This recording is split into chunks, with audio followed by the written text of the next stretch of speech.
السلام علیکم ورحمۃ اللہ وبرکاتہ۔ ان الحمد للہ والصلاة والسلام علی رسول اللہ وعلی آلہ واصحابہ ومن تبعہم بإحسان الی یوم الدین۔ محترم جناب سامعین کرام، آپ جانتے ہیں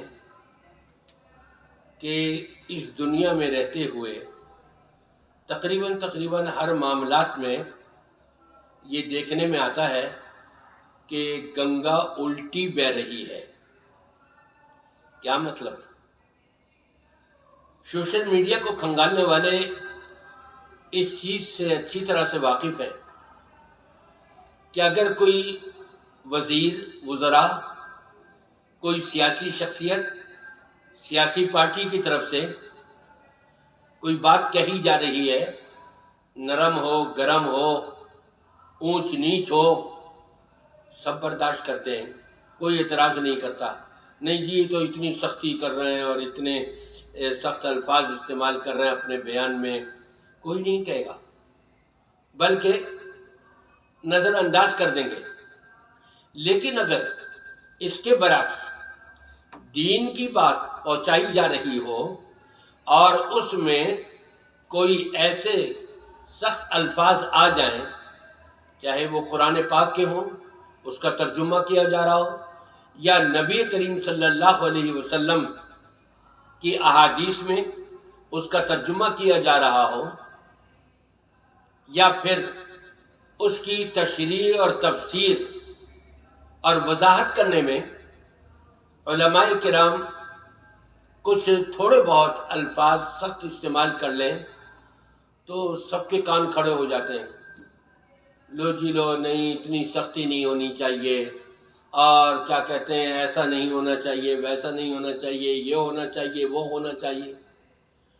دنیا کے معاملات کے اندر جتنی مرضی آئے سختی برداشت کر لیں گے، لیکن جہاں دین کا معاملہ ہو، دین کی بات اور گفتگو چل رہی ہو اور اس میں بتایا جا رہا ہو، مثال کے طور پہ نبی پاک صلی اللہ علیہ وسلم نے فرمایا بین العبد والکفر ترک الصلاۃ،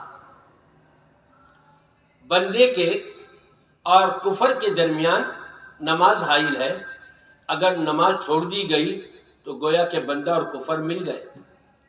اور ایک روایت کے مطابق کہ تم نماز قائم کرو اور گویا کہ اس کو چھوڑ کر مشرکوں میں سے مت ہو جاؤ۔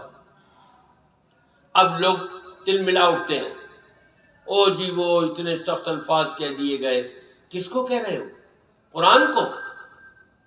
اقیموا الصلاۃ ولا تکونوا من المشرکین، اس کا ترجمہ ہی تو پیش کیا گیا، نبی کریم صلی اللہ علیہ وسلم کے فرمان کا ترجمہ ہی تو پیش کیا گیا، اور پھر یہ کہ وہ جی یہ تو شرک اور کفر کی فیکٹری بنی ہوئی ہے اور مہریں لگ رہی ہیں، یہ مشرک، یہ کافر، یہ بدعتی، یہ منافق، یہ فلاں۔ تو پھر قرآن سے بھی اور نبی کریم صلی اللہ علیہ وسلم کی احادیث سے بھی کیا یہ ساری روایتیں اور یہ ساری آیتیں نکال دی جائیں؟ نہیں۔ سمجھنے کی کوشش کریں، ہر حق بات کو اس کو سر تسلیم خم کرے، مزاج یار میں آئے یا نہ آئے۔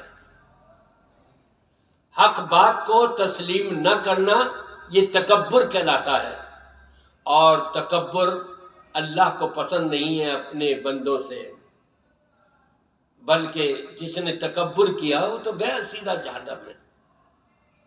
اس لیے حق بات کے اندر قرآن کی آیت کا ترجمہ پیش کیا جا رہا ہو، نبی پاک صلی اللہ علیہ وسلم کی حدیث اس کا ترجمہ پیش کیا جا رہا ہو، اس میں کیا سختی ہے؟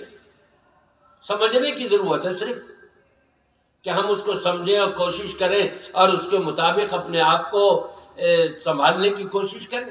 ہونا تو یہ چاہیے، نہ کہ یہ نہیں جی وہ قرآن کی آیتیں اس طرح سے نہ سنائیں، احادیث اس طرح سے نہ سنائیں۔